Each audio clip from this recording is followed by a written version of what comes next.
Hello বন্ধুরা, আজকে আমি বেরিয়ে পড়বো পাথর চাপড়ি। তার জন্য সকালে একটু কাজ আছে বেলডাঙায়। তো বেলডাঙার কাজ সেরে আমি চলে যাব সেখানে পাথর চাপড়িতে। তো তোমরা ব্লগটা দেখতে থাকো, ভালো লাগবে, শেষ পর্যন্ত দেখতে থাকো। আমি এবার গাড়ি স্টার্ট দিয়ে বেরিয়ে পড়লাম সকালবেলায় বেলডাঙা যাওয়ার জন্য।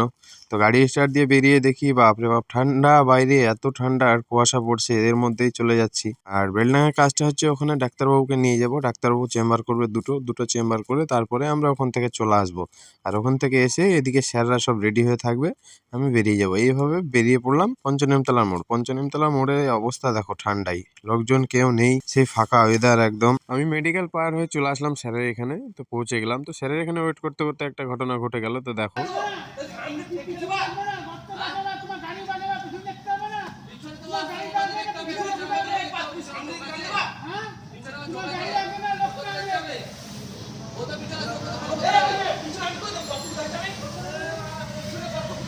সাইকেলওয়ালা আসছিল, তো টোটোওয়ালা হঠাৎ সামনে দিয়ে বাড় মেরে দিয়েছে, মানে ঘুরিয়ে দিয়েছে, দিয়ে লেগে গেছে তুমুল ঝামেলা। আর ওইদিক থেকে কাকা একদম ডিসিশন দিচ্ছে, চিল্লাচ্ছে টোটোওয়ালাকে।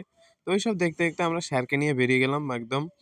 তো রাস্তায় দেখো, রাস্তায় কি অবস্থা, একদম ফাঁকা, মানে এই শীতে একদম ফাঁকা ওয়েদার। তো পৌঁছে গেলাম বেলডাঙায়। বেলডাঙায় এসে স্যারকে নামিয়ে দিলাম। তো স্যার এইখানে চেম্বার করবে।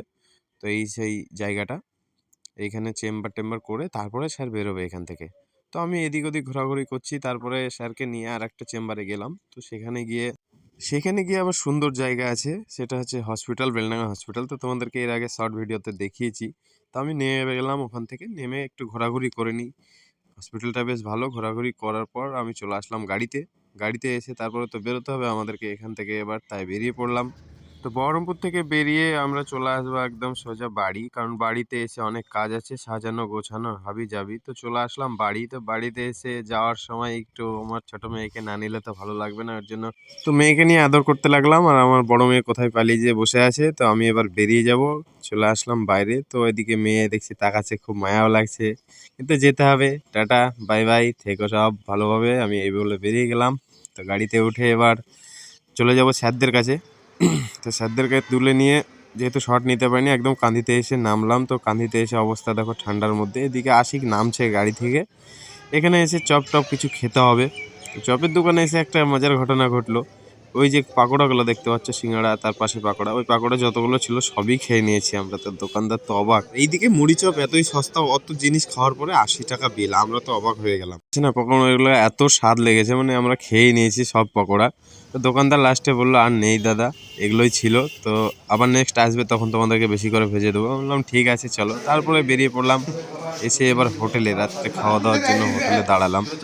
এদিকে দ্বীপ যদি ট্যুরে না থাকে তো একটা মানে একটা কিছু একটা খামতি থেকে যায়, কারণ এই দ্বীপ মানে মাতিয়ে রাখে সবাইকে।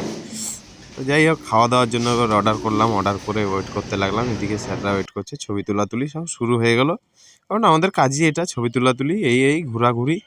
এদিকে দ্বীপ পোস্ট করতে ব্যস্ত, এদিকে আমি ওয়েট করছি খাবারের জন্য, প্রচণ্ড খিদে পেয়ে গেছে। আর এদিকে তারপরে যেহেতু দ্বীপ রাতের ভাত খাবে, ওর জন্য তাড়াতাড়ি পেয়ে গেছে, আর আমরা রুটি খাবো, ওর জন্য ওয়েট করতে হচ্ছে। আমরা যেখানেই গেলাম সেখানেই ওয়েট ছাড়া কিছু নেই। এদিকে ওয়েট করছে স্যার, দুইজন ওয়েট করছে খাবারের জন্য, কখন আসবে। এই করতে করতে চলে আসলো খাবার। তো রুটি আসলো, রুটির সঙ্গে চানা ছিল, ডিমে অমলেট ছিল, অনেক কিছুই ছিল। তো এই যে সেই চানা, আর এইদিকে হচ্ছে রুটি, গরম গরম রুটি দিচ্ছে, সেই শীতের মধ্যে কিন্তু সেই স্বাদ খেতে।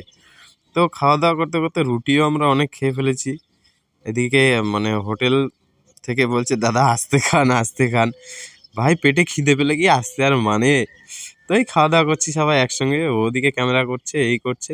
তারপর আমরা বেরিয়ে গেলাম এবার, আর লেট করা যাবে না, প্রচণ্ড ঠান্ডা পড়ছে, লেট করলে আরও ঠান্ডায় মরে যেতে হবে। তো চলে আসলাম সিউড়ি সাঁইথিয়ার এই সাইডে। তো দেখো এদিকে এসে একদম গাড়ির লাইন, আর এদিকে হচ্ছে আই লাভ বাগিচা, খুব একটা সুন্দর জায়গায় দাঁড়িয়ে গেছি। তো স্যার এদিকে ক্যামেরা করে দিচ্ছে আমার, আমি বললাম স্যার একটু ক্যামেরা নিয়ে নেন, নাকি শর্টগুলো ভালো লাগছে। তা তারপর বেরিয়ে পড়লাম, একদম ফাইনাল জায়গায় চলে ঢুকে পড়েছি আমরা। তো এই সেই হোটেল। তো আপাতত হোটেল সব বুকিং, এখানে এই হোটেলটাই খালি ছিল, তাই এখানেই চলে আসলাম। তো এখানে এসে মানে যেটা ঘটলো, নেমে গেলাম গাড়ি থেকে। নামার পর এবার তো রুমে তো যেতে হবে এই ঠান্ডার মধ্যে, মানে প্রচণ্ড ঠান্ডা এখানে। এই ঠান্ডার মধ্যে এবার সেই রুমে যেতে লাগলাম। তো উপরে উঠে দেখো বাইরেটা এত সুন্দর লাগছে এটা। তারপর রুমে চলে গেলাম। কি করা যাবে, বাইরে প্রচণ্ড ঠান্ডা পড়ছে, থাকাই যাচ্ছে না একদম। তো রুমে এসে এই যে সব বেডিংপত্র নামাচ্ছে, এদিকে রিসেপশনের লোকের সঙ্গে কথা টথা বলে তারপরে আমরা চলে আসলাম। তো রুমটা বেশ ভালোই ছিল। তো রুমের ভিতরটা দেখো একটু, বাথরুম ফাথরুম দেখে নিই ঠিকঠাক আছে নাকি, সকালবেলায় তো এটাই আগে দরকার। তো তারপর আমরা ঢুকে এই যে এদিকে ব্যাগ রেখেছি, এদিকে সব কথাবার্তা চলছে, এদিকে ফুল নিয়ে এসেছি। তো আজকের মতো ব্লগটা এখানে শেষ করছি, কারণ রাত্রি হয়ে গেছে, রেস্ট করবো। সকালে তোমাদেরকে আরও ভালো কিছু দেখাবো।